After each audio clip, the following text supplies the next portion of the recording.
بسم الله الرحمن الرحيم. الحمد لله وسلام على عباده الذين اصطفى. أما بعد، فأعوذ بالله من الشيطان الرجيم. بسم الله الرحمن الرحيم. ولو اتبع الحق أهواءهم لفسدت السماوات والأرض ومن فيهن بل أتيناهم بذكرهم فهم عن ذكرهم معرضون.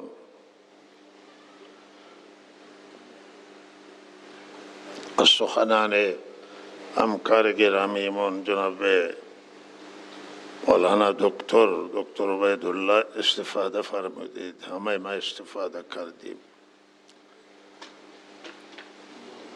در لحظات باقی مانده آیه را حضورتون تلاوت کردم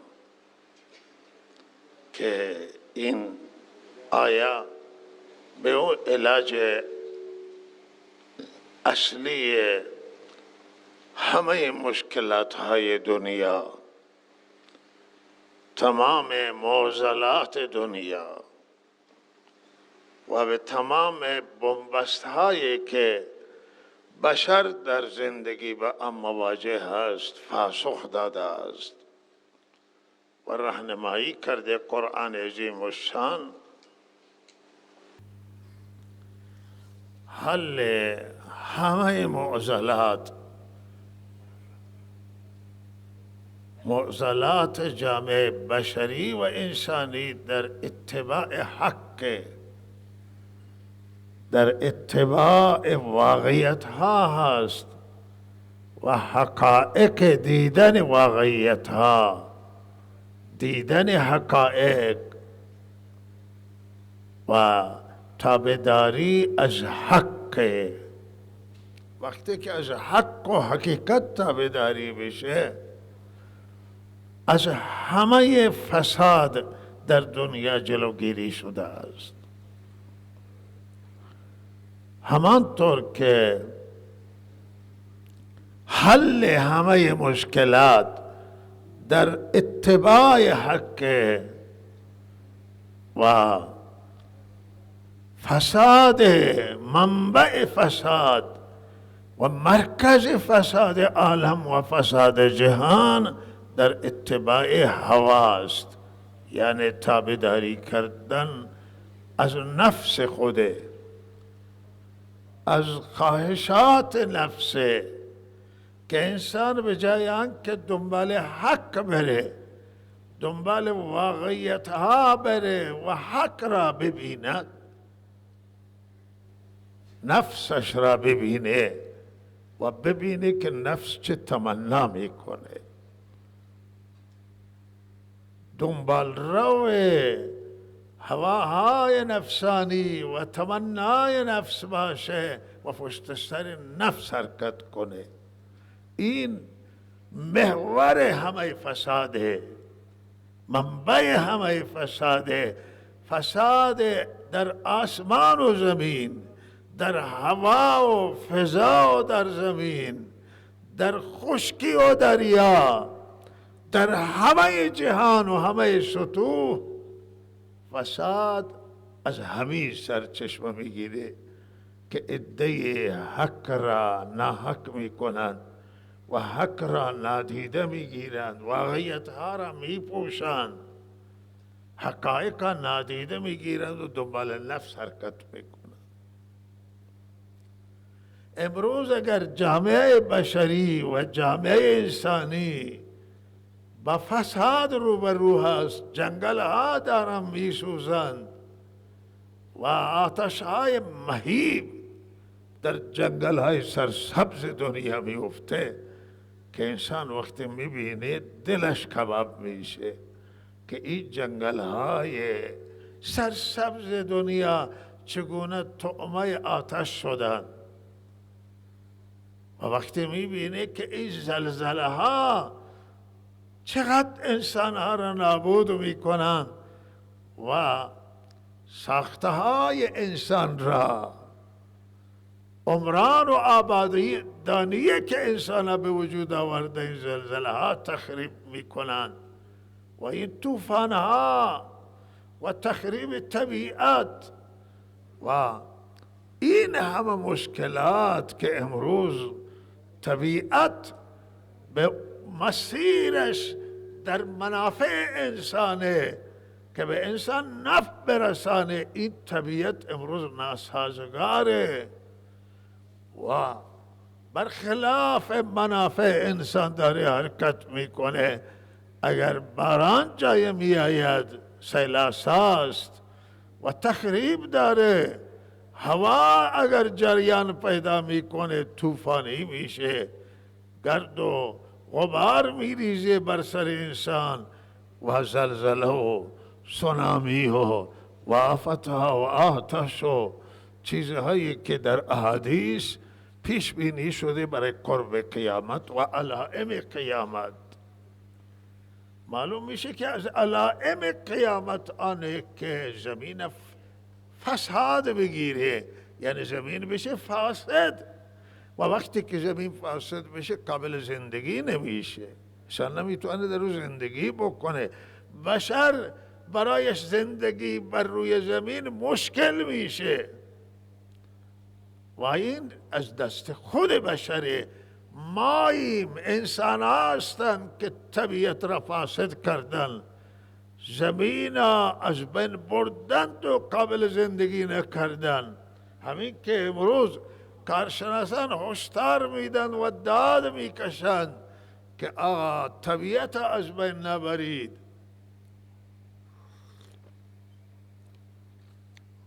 منابع طبیعی را حفظ کنید و لحاظا عزیزان من همین این که امروز زندگی دشوار شده، زندگی سخت شده است، زندگی با چالش روبروی در این عصر فناوری، در این عصر پیشرفت و ترقی، در این عصر که همه جهان را به قدر یک روستا، به قدر یک ده آورده، نزدیک کرده.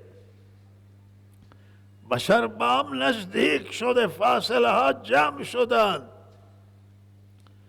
با این ترقی و پیشرفت و امکانات رفاه و آسودگی و زندگی تلخ، زندگی ناگواره. چرا عزیزان من؟ به خاطر این فساد و این ناهنجاری و نابرابری، به خاطر اتباع هوا هاست. مردم دنیا، مردم همزمان ما، معاصران ما، دنیای معاصر دنبال هواهای نفسانی می رود و چشم را از حق می پوشه، از حقائق می پوشه، میل به سوی حق نداره و این الله تعالی اینجا در قرآن ترسیم کرده که ولو اتبع الحق اهواءهم لفسدت السماوات والارض و من فیهن. الله میگه بالا و پایین، آسمان ها و زمین فاسد میشن، یعنی قابل زندگی نمیشه. هرچی که فاسد بشه من شما میاندازیم، میگه دیگه درد نمیخوره. گوشت فاسد میشه، غذای فاسد میشه، این اگر انسان مصرف کنه مسموم میشه، میکشه آدم. کالای وسایل فاسد میشه، اینا میاندازن، میریزن توی زباله‌دان. و لحاظا زمین اگر فاسد بشه چگونه میشه توی زندگی کرد؟ اما اون چیزی که نزد الله ارزش داره و طبیعت سالم نگه می‌دارد و بشر میتواند به زندگی راحت ادامه بده، او اتباع حق، او اتباع و تابعداری واقعیت هاست و تابعداری حقائق. و اگر این حقیقت ها را ما ببینیم و این پیروی بکنیم، به راه حق بریم، ما راحت میشیم. مخالفت کنیم با نفس و هواهای نفسانی و نفس اماره بالسو که زبان پیامبر خدا که او را الله تعالی به حضرت رسول فرمودن کریم ابن الکریم ابن الکریم ابن الکریم.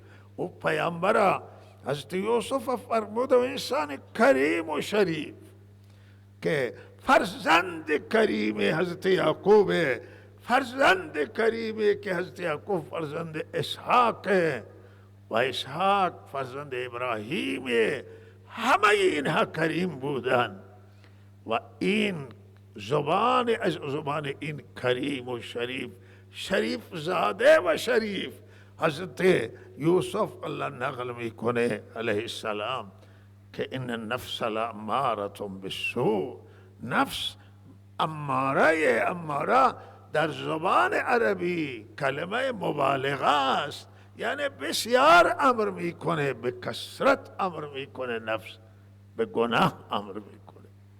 اگر نفس مهار نشه، اگر نفس کنترل نشه و نفس نیاریم توی مسیر حق، نیاریم توی مسیر واقعیت ها و حقایق، بالاخره نفس زمین را فاسد میکنه، آسمان ها را فاسد میکنه، بالا را فاسد میکنه و لہذا بارانهای سیلاسا و میریزند از بالا و زمین سیلاب جاری میشه، زلزله می آید، آفتهای گوناگون و زمین فاسد میشه. از آیات قرآن کتاب مقدس، آخری کتاب خدا، روشن و واضح عزیزان من که یک وقت می آید که کل از کتاب و سنت که زمین را فساد میگیره، حق کم میشه، برچیده میشه، مخالفت میکنم با حق و همین مردمان، همین آخر زمان که فساد دنیا را فرا میگیره، قیامت بر اونا برپا میشه. دیگه الله میگه زندگی بشر و این زندگی ارزش نداره و به این زندگی پایان میده تا اون زمانی که توی دنیا واقعیت ها نادیده گرفته نشن، حق در نظر باشه، مخالفت بشه با نفس و هوا، حداقل بخشی از جامعه بشری، بخشی از جامعه انسانی مخالفت کنم با هواهای ناجایز نفس، با طغیانگری های نفس، با سرکشی های نفس مخالفت کنن، زمین قابل زندگی میشه تا حق هست در دنیا، تا واقعیت ها نادیدن گرفتن نمیشون، تا عدل، تا انصاف باشه در روی زمین و عدل و انصاف جز واقعیت و حقایقا، ظلم جز هواهای نفسانی، جز طغیانگری نفس، سرکشی نفس. ولهذا مهمه و این مسیر حق، مسیر ابراهیم علیه السلام، انبیاء علیه السلام، این مسیر رحمت للعالمین محمد امین صلی الله علیه و سلم است. ما ملت ما وارث ابراهیم علیه السلام، ما به ابراهیم وصلیم، ما به محمد رسول الله خدا ما را وصل کرده. من گاهی عرض کردم که ما را پیوند نزنیدی اون طرف اون طرف، ما پیوند هیچ جای نیستیم، ما پیوند حقیم و ما پیوند حضرت ابراهیمیم و حضرت محمد رسول الله صلی الله علیه و سلم. شرف برای ملت ما، شرف برای امت ما، عزت برای همه بشریت، از هر طیف و تباری باشند، که از ابراهیم علیه السلام اتباع بکنن. انسانی که همه او را قبول دارن، همه ادیان او را قبول دارن، همه ادیان از ابراهیم اتباع بکنن و پیرو واقعی ابراهیم حضرت محمد رسول الله صلی الله علیه وسلم که الله تعالی می فرماید ثم اوحینا الیک ان اتبع ملت ابراهیم حنیفا و ما کان من المشرکین. الله به حضرت رسول صلی الله علیه وسلم امر کردن که شما ابراهیم اتباع بکنید و دو چیز اینجا برای حضرت ابراهیم یاد کردن، دو محور بزرگ و دو شاخصه بزرگ که ابراهیم داشت، امتیازهای بزرگ ابراهیم. ثم اوحینا الیک ان اتبع ملت ابراهیم حنیفا. ابراهیم از تمام خرافات را دور بریزید و بگذارید. از همه خرافات ابراهیم دور بود. ابراهیم علیه بالله خرافی نبود، دنبال خرافات نبود. از خرافات و از انحرافات ابراهیم دور بودن. خرافات در مسیر هواهای نفسانیان، بدعات در مسیر نفس و هواهای نفسانیان. ابراهیم از خرافات و از این مسائل دور بودند و مشرک نبودند. الله تعالی می فرماید موحد بود، بر مسیر توحید بودند. این دو تا شاخصه، دو تا عرض حضور شما که محورهای بزرگی که ابراهیم بر اونها قرار داشتند، محور توحید و محور حق و دور از خرافات، می فرماید شما این ابراهیم تابعداری بکن. و دین ما ان اول الناس بابراهیم للذین اتبعوه و هذا النبی. نزدیکترین انسان، نزدیکترین کسان به ابراهیم علیه السلام اونایی که در حیات طیبه ابراهیم را اتباع کردند.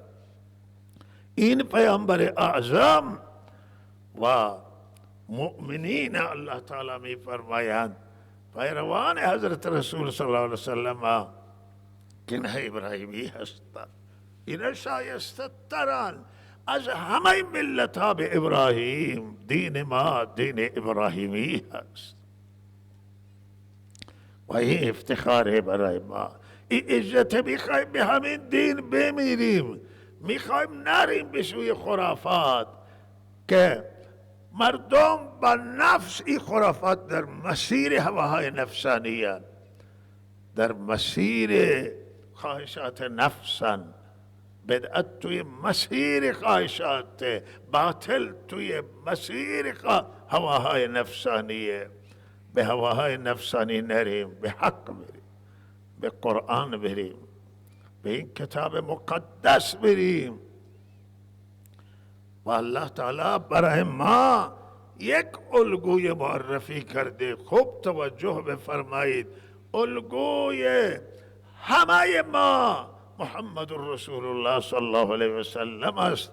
الله تعالی همین فرموده که لقد کان لکم فی رسول الله اسوة حسنه. در حضرت رسول صلی الله علیه وسلم برای شما نمونه موجوده، نمونه زندگی، عدالت، انصاف حضرت رسول صلی الله علیه وسلم، توحید حضرت رسول صلی الله علیه وسلم، اتباع آن حضرت از دستورات الله، فرمان برداری رحمت للعالمین از خدا. این برای ما نمونه را که الله در قرآن معرفی کرده است برای ما، او حضرت رسول صلی الله علیه وسلم. سیره آن حضرت خلاصه از سیره همه انبیایه و از خلاصه از سیره ابراهیمی. و دین اسلام خلاصه از همه خوبی های ادیان سماوی، دین اسلام به شرط که تغییر ندیم و به همون مسیر دینش قرار بدیم. قرآن عظیم الشان نمونه زیبایی از همه کتابای آسمانی، خلاصه همه کتابای آسمانی است و این را الله تعالی مرا ترغیب به همین داده که اتباع حق، اتباع واقعیت و میتونه ضامن پیروزی و زندگی راحت توی دنیا باشه. ما دوتا بعدن اینجا که اینها را باز در نظر نمیگیرن، یک بعد ظاهریه و یک بعد معنویه. ما باید بعد معنوی را هم در نظر بگیریم، بعد ظاهری را هم در نظر بگیریم. لحاظ از لحاظ فساد اخلاق و نادرستی عمل کرد و فساد عملی و فساد اخلاقی و فساد اعتقادی، اینها هم زمین فاسد میکنند و از طبیعت را به هم میزنند و هم فساد ظاهری که تخریب جنگل هاست و نادیده گرفتن منابع طبیعیه و از بین بردن منابع طبیعی و طبیعت زمین و طبیعت خلقت را ظاهری را اگر به هم بزنیم، مایه فساد و باطنی را هم به هم بزنیم، مایه فساده. و لحاظا مسیر صحیح و مسیر درسته که زمین اگر بر زمین عدالت اجرا بشه، بر زمین انصاف اجرا بشه، در زمین حقوق ها در نظر گرفته بشن، واقعیت ها در نظر گرفته بشوند، زمین آرامش پیدا میکنه. و اگر ظلم باشه، اگر نابرابری باشه، اگر اجحاف باشه، اگر واقعیت ها پوشیده بشن، هم زمین فاسد میشه و قابل زندگی نمیشه. در هفته گذشته دو تا جریان بود و رویداد به اصطلاح که روی اونها چند جمله صحبت میکنم. یکی همین خیزشی که در فرانسه انجام گرفت و اتفاقات و جریاناتی که در فرانسه پیش آمد، بالاخره خیلی ناظران توجهشون را به همین مسئله جلب کرد و این خیزش به ظاهر از کشتن یک الجزایری تبار جوانی که الجزایری تبار بود، اهل فرانسه بود و کشته شد و یک خیزشی برای همین بزرگ انجام گرفت و دست پلیس کشته شد و پلیس به او و وقتی خواست از دست پلیس فرار بکنه تیراندازی کرد و اعتراض این بود که چرا پلیس تیراندازی بکنه به یک انسان و یک انسانی را از پا در بیاورد. البته دیگر ناراضگی هم هست، در میشنویم که در جوانان فرانسه بالاخره این ناراضگی وجود داره. این سبب شد که جرقه‌ای به وجود آمد که بالاخره فرانسه را اغتشاش فرا بگیرد و اغتشاش تا جای که آمار میدادند که 5000 ماشین سوخته شده، اتومبیل سوخته شده و 500 تا ساختمان، 250 پایگاه پلیس و پاسگاه پلیس سوخته شده، حمله شده بر اونها و اینش زیاد غیر طبیعی نبود، ولی طبیعی چیزی که خیلی توجه ناظران را جلب کرد با این که این همه جریانات پیش آمد، نه کسی چشمش کور شد که چشمش را بزند، نه کسی پایش قطع شد، نه مردمی کشته شد، انسانی کشته شد. پلیس اینقدر خودداری کرد از این، بله مقابله کرد و جوانان دستگیر کرد و بازداشت کرد چون اختشاش میکرد، ولی نکشتی. نارایی خیلی چیزی تعجب آوری هست که پلیس فرانسه، من نمیگه که فرانسوی ضعف ندارن، خیلی ضعف موجوده، خیلی مشکل در اروپا و همه جا موجوده دنیا، ولی ای که اینها این مردم نزنن، مردم خودشون نکشن، با گلوله جنگی نزنن. این نکته خیلی قابل تأمل، قابل فکره. و ناراضگی توی همه دنیا، این همه تظاهرات، اعتراضات در همه شهرها موجوده، مجید نیست که تو اروپا موجوده، در همه جهان دنیا به دو بخش تقسیم میشن، کشورهای دموکراتیکن و نظامهای آزاد دارن، دموکراتیک دارن، و کشورهای استبدادی هن. کشورهای استبدادی برای اعتراض نمیگذارن و کشورهای دموکراتیک توش اعتراضات هست و شعار میدن، حرف میزنن، ولی دیگه اتفاق پیش نمیاد که مردم کشته بشن، مردم زده بشن. این خیلی مسئله است که هم مسئولان هم نیروهای ما، نیروهای مسلح ما در نظر داشته باشند.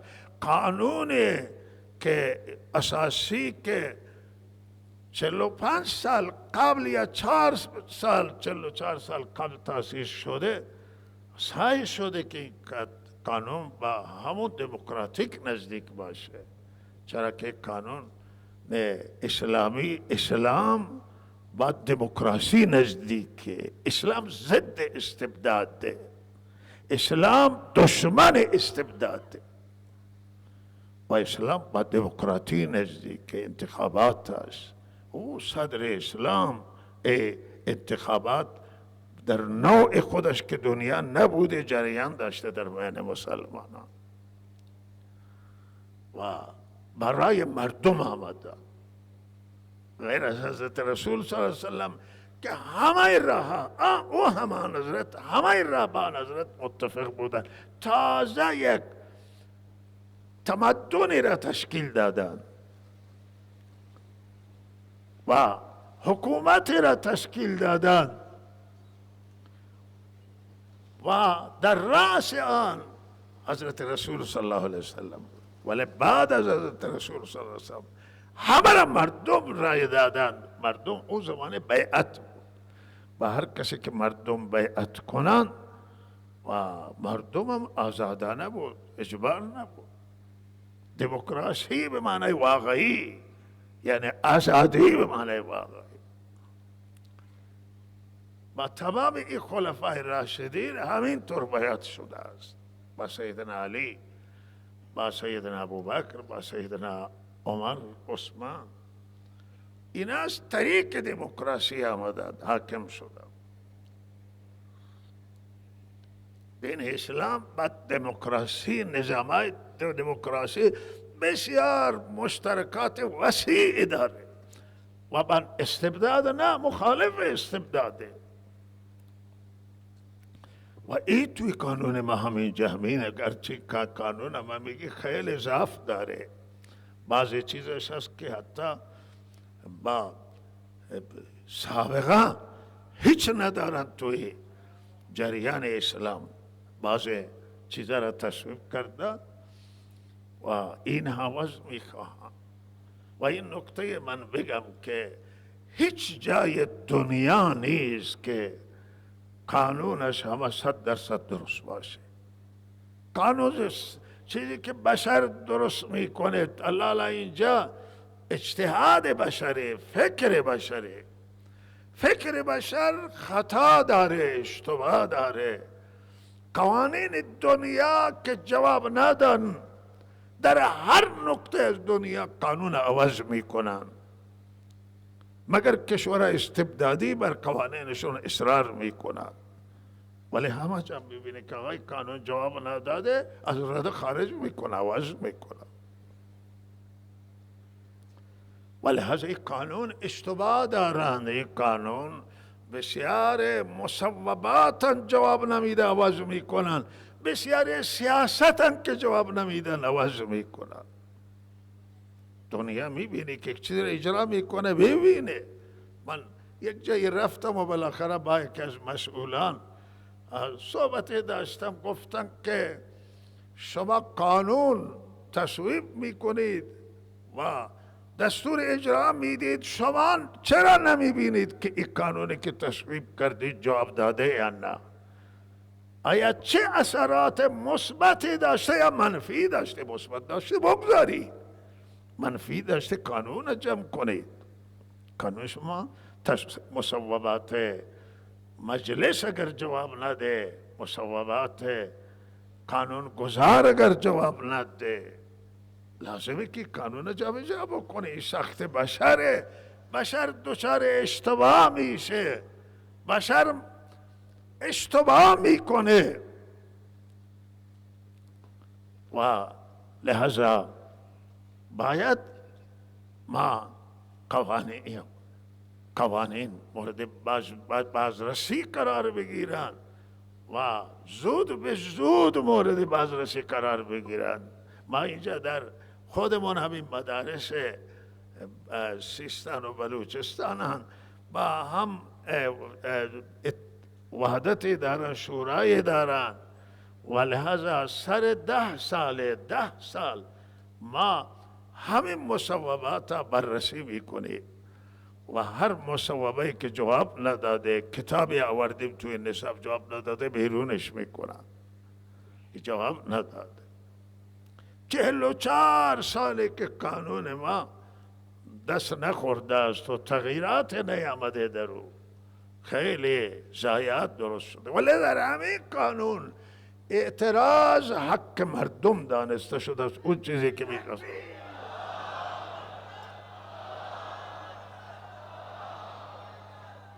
مردم حق اعتراض دارن، حق اختشاش ندارن.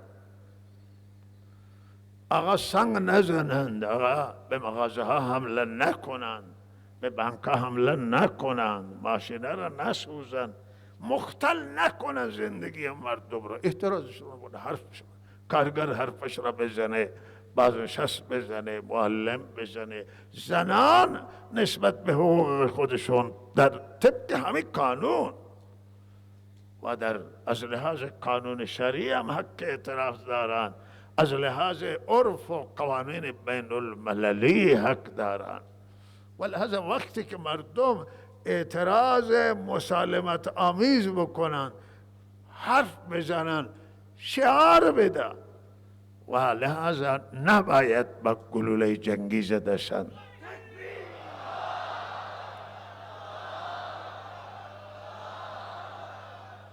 و نباید چشمشون کور بشه. دومین نکته همین کمیته حقیقتیاب سازمان ملل که کمیته را درست کردن که حقیقتها را در این جریان اخیر، خیزش‌های اخیر در ایران بررسی کنند و این کمیته حقیقتیاب گزارشش را به حقوق بشر داد و به من گزارش او را من هم گوش کردم که گزارش اینا چیست و چه مسائل، چه شکایت‌های شده است، به این کمیته حقیقتیاب به کجا رسیده و چیزایی که در دل اونجا من پیدا شد. اینا گزارشایی که داده همینه. مسئلهشون از اعتراضشون بر اعدام ها بود، اعدام های خیزش های اخیر، اعتراضات اخیر بر کسانی که معلول شدند، بر کسانی که چشمشون کور شده، بر کسانی که آسیب دیدند در بازداشتگاه ها. اونجا مشکلاتی که برای افراد بازداشتی پیش آمده و مورد تعرض قرار گرفته ابرو حیثیتشون و سخت مشکلاتی را که اونجا تحمل کردن، کمیته اینها را گزارش میداد. من به این فکر رفتم که گفتم اگر ما بالاخره چرا به همین حقوق بشر که بسیار چیزای خوب داره، حقوق بشر را نمیشه مطلق رد کرد. ممکنه یک جایی با ما بالاخره با شریعت برابری داشته نباشه، ولی اشتباه حقوق بشر اکثر مواردشون برابر با شریعت. بله ممکنه قدرت ها سوء استفاده بکنند و از این طریق بر بعض دولت ها بخوام فشار بیاورن. ما این انکار نمی کنیم، نمیگی که عیب نداره حقوق بشر، ولی واقعا خیلی چیزای خوب داره. و من نه الان، از دیری که من به این مسئولان گفتن که شما دربهای زندانهایتون باز کنید، درب ایوین باز کنید، دربهای زندانها را باز کنید، این حقوق بشر بیاد نگاه کنه. اگر اینجا چیزی خلاف حقوق بشره، مطمئنا خلاف شریعت هم هست، اکثرا همینطوره.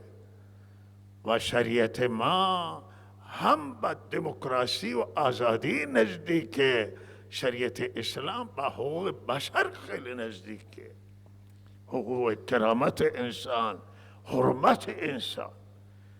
با زندانی طبق قانون خود ایران، همه قانون اساسی، هیچ مقام نمیتونه که زندانی را کتک بزنه.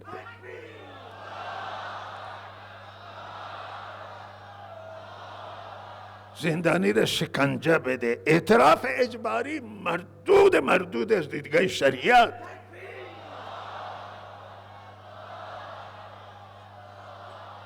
هیچ مقام نمیتونه، هیچ کسی نمیتونه اگر شریعت اسلام را در نظر داشته باشه اعتراف اجباری را معتبر کنه.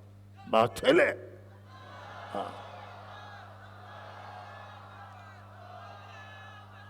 و لحاظ اینا با حقوق مشترکات ما با حقوق بشر. من یک افسوسی در دل من گذاشت، گفتن که اینها کاش که همینها را همین کمیته حقوق یا با دعوت میکردن بیا اینجا، بیا تهران سفر کنن، شهرستان ها سفر بکنن، برم بازداشتگاه های ما را ببینن، برم زندان های ما را ببینن، برم با زندان های سیاسی حرف بزنن. اگر ماموران ما خلاف مرتکب شدن، ما باید ماموران اصلاح کنیم. ما باید جلوی اون مامور را بگیریم که خلاف شر انجام بده و جلوی او کسی را بگیریم، قاضی را بگیریم که قوانین و مقررات شرعی را رعایت. یک قاضی گفته بود در مشهد مدت قبل که گفته بود که ما از خدا یک درجه پایینه. گفتن شما خیلی از خدا که هیچی، ما از بندگان خدا خیلی پایینه. بالاخره ما فضیلتمون، حقانیتمون در آنه که دستور خدا را چشم بسته اجرا کنیم، دستور آن حضرت اجرا بکنیم، قانون اجرا بکنیم. ما حق نداره هیچ قاضی که یک سری مو خلاف شر مرتکب بشه، خلاف قانون مرتکب بشه، قوانین مملکت را در نظر بگیره، قوانین بین المللی را نقض کنه. این هیچ کسی حق نداره. و لحظه ای چرا اینطور باشه؟ ما بالاخره ایرانیم، شهروندیم. الان ملت ایران خواستهش همینه. ما یکی از ملت‌های با فرهنگ و با سوادیم. تمدن قبل از اسلام ایران داشته که دنیا تمدنش کم بوده نداشته، اینجا تمدن وجود داشته. اسلام که آمده دوچندان کرده خوبی های تمدن ما را. و لحاظا ما باید اینجا چنان حقوق انسان ها رعایت بشه، کرامت انسان ها رعایت بشه، حرمت انسان ها را نگهداری بکنیم که برای دنیا نمونه باشه. و این ملت ایران میخواد. و ما بالاخره فکر کنیم روی این. من این حرفم خدا میداند که برای در جهت منفعت من این حرفم میزنم. دشمنی نیست، من دشمنی ندارم به هیچ کسی. خیر دنیا و آخرته که ما جلوی تندروهای خودمون. من این افسوسی خوردم، گفته که حالا این پرونده هواپیمای اوکراین که ضایعات و تلفات تلخی داشت و واقعا تلخ بود برای همه ملت ایران. من مطمئنم که مسئولین هم برای گریه کردن و گفته چرا ما عادلانه، منصفانه، بی‌طرفانه نسبت به قضایا رسیدگی نکنیم به نحوی که خدا هم راضی بشه و اولیای دم هم راضی بشه، دنیا هم راضی. چرا ما این کار نکردیم؟ من این با آیت الله رئیسی هم گفتم، همین مطلب را گفتم به رئیس جمهور که من تعجبم که چرا این مسئولین امر صحیح مدیریت نکرده، درست مدیریت. چرا این مردم ما برن به اروپا شکایت کنن، دادگاه های لاها برن و دادگاه های ما چرا این رسیدگی نکنن؟ ما منصفانه بی‌طرفانه علیه هر کسی تمام میشه، باید تمام بشه، ولی حق رعایت بشه، عدالت رعایت بشه. اگر همین الان سازمان قضایی نیروهای مسلح، اگر همه ایرانیانی که در تظاهرات سالم چشمشون از دست دادن، پایشون از دست دادن، قطع نخان، کشته شدن، باید این دادگاه های نظامی تشکیل می شدن. اینا رو دعوت میکنن که به شکایت کنید.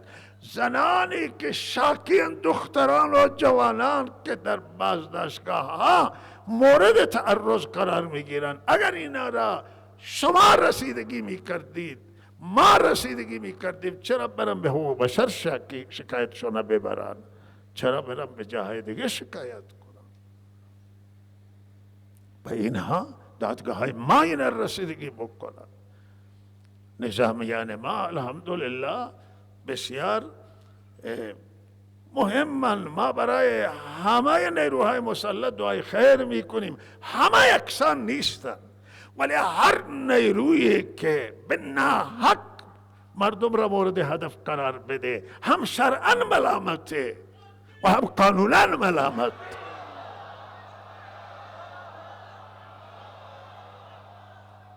بنده خطا بکنم یا یک پیش نماز دیگری خطا بکنه، خلاف قانون بکنه، یا قاضی بکنه، یا مسئولان رده بالا بکنن، همه باید در مقابل قانون فاسقگو باشن. و لحاظ اینها را فاسقگو کرد و اینها بیا جواب بدن وقتی کسی را گلوله زدن، چشمش از دست داده، قطع نخاع شده. اگر این مسئله را ما در داخل رسیدگی می کردیم، هم رضایت خدا، هم رضایت ملت، هم رضایت مردم شکایت ما را به بیرون نمی برد. این حرفها من این حرفها را بی‌طرفانه می گویم به نفع شما. ما باید بریم به سمت این که سیاست‌های من را اصلاح کنیم. سیاست‌های گذشته مسئولین محترم جواب نداده، اینها بر این اصرار نکنید، سیاست را عوض بکنید. الان ما میشنویم که بله داغ بحث که اصلاح طلب ها میخواهم بیاید به انتخابات. بابا اصلاح طلب ها مردم ایران از شما و از اصولگراها عبور کرد.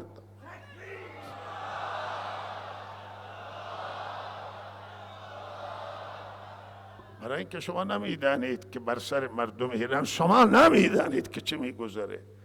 با یک خیال دردآور بود که من شنیدم که یکی از یک مادر 3 فرزندش را سم داده، خودش هم سم خورده، چیزی نبوده که بده به اینها. 3 فرزندش کشته شده، خودش زنده است و نجات گرفته. این برای چی این کار این مادر میکنه؟ بالاخره این چیزی نبوده که بده. اینطور نباشه که پدر بیاید خانه چیزی نیست، بچه ها گریه کنه، بره راهی را ببنده، بره دزدی بکنه بیاره برای بچه هاش. مردم گرفتارن، مالیات بردید، کمرشکن کردید، کارتخانه ها را میخوانید و که چقدر پول جا به جا شد و یالا بیا بده.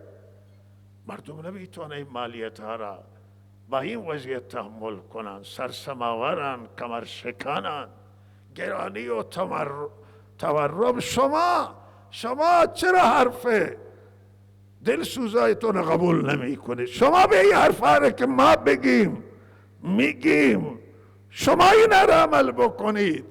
شما پای حقوق بشر را باز کنید تو ایران. شما تصمیم بگیرید که اینجا ما خلاف قانون کسی که چشم ما باشه. بعضی ارگان ها هستن که اونها را چشم یاد میشه. اگر چشم هم باشه و خلاف قانون مرتکب بشه، ما به گریبانش میگیریم. شما مسئولن. ما قدرت گریبان گرفتن آقا سوی تفاهم لاشه نداریم. ما کسی را گریبان کسی را نمیتون. ما مسئولی نمیگی، شما گریبانش را بگیرید. قانون گریبانش را بگیره. قانون مساوی باشه، نیروی مسلح نشناسه، امنیتی نشناسه، نظامی نشناسه، وزیر نشناسه، قاضی را نشناسه. قانون. شما قانون امروز اجرا کنید، فردا پول شما ارزش پیدا میکنه. ماموران حقوق بشر بگه بیا برای تحقیقات این در به زندان بررسی کنه، هر خلاف باشه ما اصلاحش میکنه. ما نمیگه خلاف نیست، خلاف است، ولی تصمیم بگیری به اصلاح. شما ببینید پول شما به کجا میرسه. شما با مردم بشینید. و توی فرانسه یک چیزی را من ذکر کردم که فرانسه 2 چیز بود. یکی این که باید فرانسوی ها بشنوند حرف مردم. من این اطلاعات ندارم که چقدر شنیدم یا نه، من مورد ندارم. ولی دوم که نزنید، بشنوید. و ما اینجا به دولت مردان کشورمون میگین اینجا ممکن نزنید و هم بشنوید. اگر شما حرف مردم بشنوید که چه میگن، قوانین تغییر بدید. قوانین باید تغییر بخوره وقتی که خاص مردم باشه. مردم محورن، محور اصلی مردم. مردم وقتی تغییر میخواهند، شما هم حکومت شما نماینده مردم.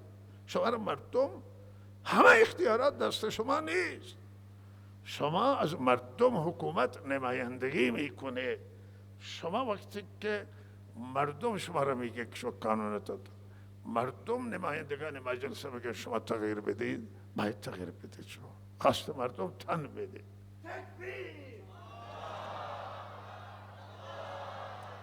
ما همین مردمی که اینجا نشستیم اگر اینا بگن که آینده نماز ساعت 12 باشه، ما میگه چشم. ما صحبتای منو قطع میکنیم، 12 نماز برگزار میکنیم. مردم اینجا اختیاری همین است. من 1 نفرم و اینها چندی هزار نفرن. هرچی که اینا بخواهمون منا بگن شما نماز ندید، من نماز نمیدم. چرا که خاص مردم گفتن که ما پشت سر تو نماز نمیخوان. همین این دنیا هم اینطوره. رئیس جمهور استعفا میدن، نخست وزیر استعفا میدن، مدیران استعفا میدن، وقتی که مردمشون نمیخوان. نخواستید. و دعوت بنده، صحبت بنده خلاصه میشه در این که مسئولان خود را در اختیار مردم قرار بدن، در صف مردم بشینن، در کنار مردم بشینن و به نفع مردم فکر کنن، شبها برای مردم گریه کنن. بهترین مسئول اونه که دعای خیر کنه برای ملت و ملت برای مسئولان دعای خیر کنن. این بهترین حالت همینه، این حالت ایدئاله. شما باید مردم ببینید که چه میگن، با کنار اینها بشری، بینه رسیدگی کنه. ظلمه که در حق مردم در اعتراضات شده است، ظلمه که بر مردم زاهدان در جمعه خونین شده. این خواستش همینه که این رسیدگی بشه، نه اینکه مردم بینی کسی را نزدن خون بشه. و صبر کردن برای همین که رسیدگی بشه. علیه که تمام میشه؟ هر کسی تمام میشه. هر کسی جرم مرتکب شده، نه ای که این وزیر، این فلان مقام داره و بالاخره هر مقام داره حق و قابل ستایشه که خلفای راشدین استانداران خود را می آوردن. از عمر استانداری را آورد با یک طرف عادی که او را سیلی زده بود، او را گفت تو سیلی بزن و او سیلی زد به صورت استاندار و گفت که ای عدالت.